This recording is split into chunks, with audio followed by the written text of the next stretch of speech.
Hi, and welcome to this video where we're going to dig now into the constructors that we have for decimals, and we'll look at it also in context of contexts.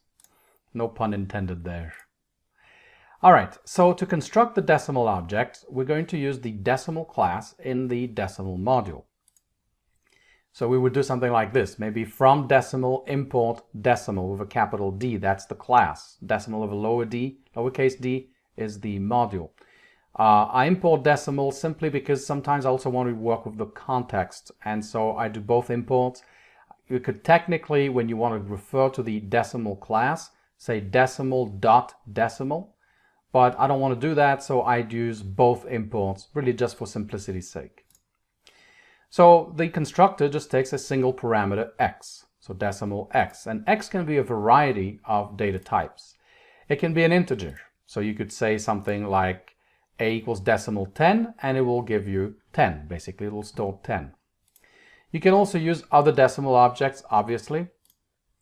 You can also use strings, just like we had with floats or integers. And so you can say a equals decimal string 0.1, and you get 0.1 as your number, and it will be stored exactly as 0.1, unlike floats.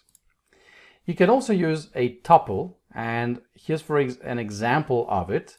Now this tuple will generate this number here, negative 3.1415, and in the next slide we'll go over how this tuple works exactly, but there is this second mechanism as well. Now what about using floats? Can we just pass in a float to the decimal? And the answer is yes, but you don't usually do it. Right? The problem here is that if we say decimal 0.1, well, what is 0.1? That's a float literal. What is the value of 0.1? It's not exactly 0.1. It's 0.1000 and then, some digits, 55 something that comes after that. And the problem is that decimal is going to receive that number. It's not going to receive 0.1 precisely. It's going to receive that approximation, and it's going to do its job and store that number exactly. So it will actually store exactly 10005551. It's not going to store 0.1. So it's kind of useless using a float in this case, right? It's not going to achieve what we want. So we don't use them in general. Instead, we use strings or tuples. So creating a decimal object is a little harder than using creating a float, because now we have to use this string, right, or the tuple. So let's look at the tuple constructor, and first thing we're going to look at is, let's just look at numbers, and let's just decompose them a little bit and rewrite them. So 1.23 can be written as positive 123 times 10 to the negative 2, right? So we basically get rid of the decimal point, which means we have 123. So we have to multiply it by 10 to the negative 2 to actually position the decimal point where we want, and we have a positive number. If we look at negative 1.23, well, it's the same, except we have negative 123 times 10 to the negative 2. So let's take a look at this expression. So we have a sign, right? We have this positive or negative sign. We have the digits that make up the number that we're interested in, right? And you'll notice this looks now like an integer. And so maybe you start getting some idea of how the numbers are stored in the digits objects, in the decimal objects, I should say. And then we have the exponent, this negative 2 over here. So those are the three pieces that we need. We need a sign, we need the digits, which is an integer, right, 123, and we need the exponent, which is also an integer, negative 2.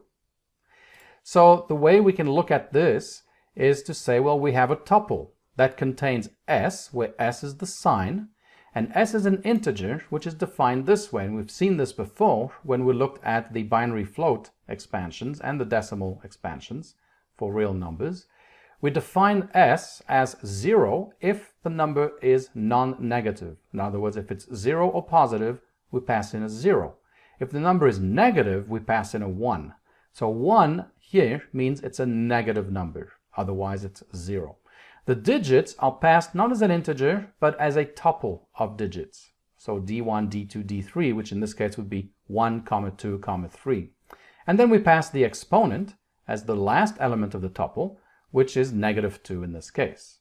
So let's take a look at an example. Let's say we want to represent negative 3.1415, and we want to use the tuple to generate the decimal. Well, it would be this tuple here. 1 would be the sign because it's negative. The digits are 31415.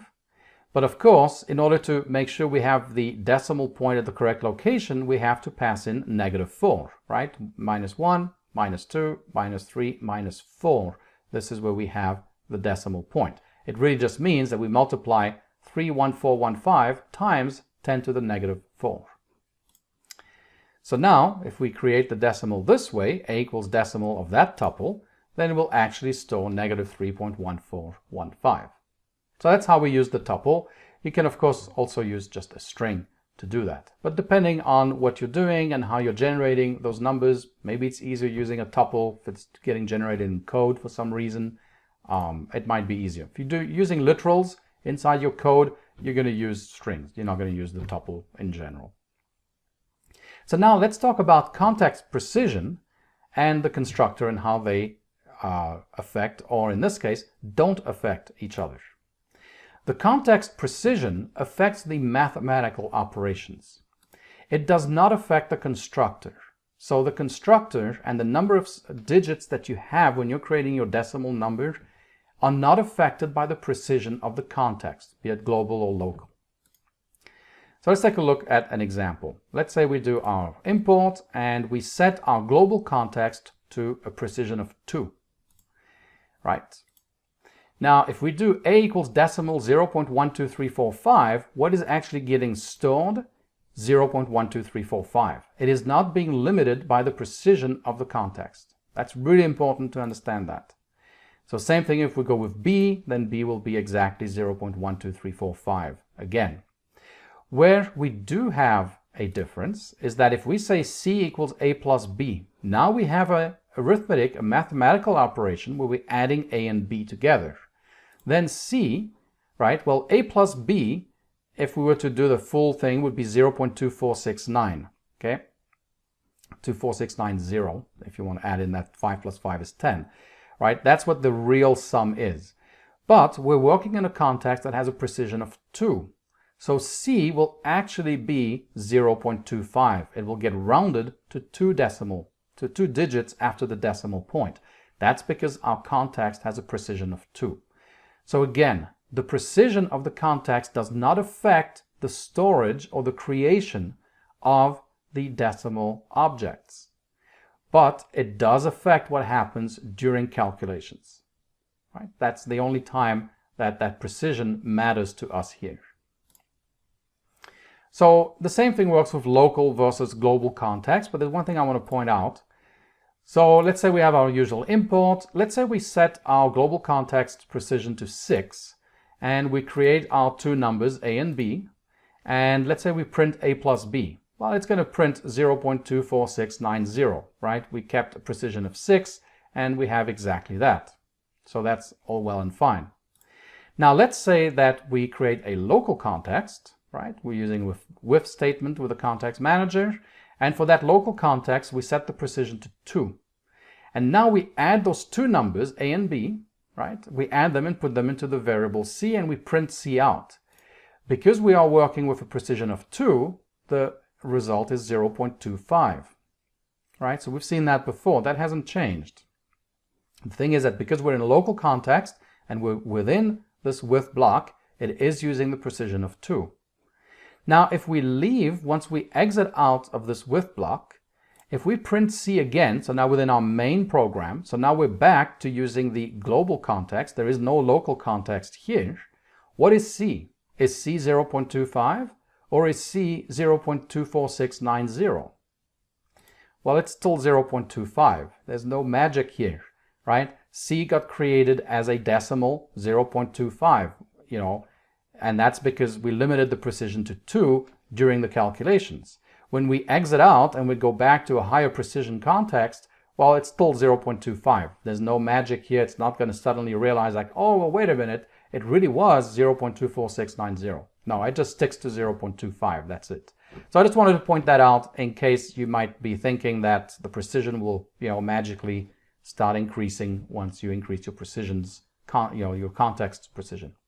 All right, thanks for watching. And in the next video, we're going to look at the code for all this stuff. See you in a bit.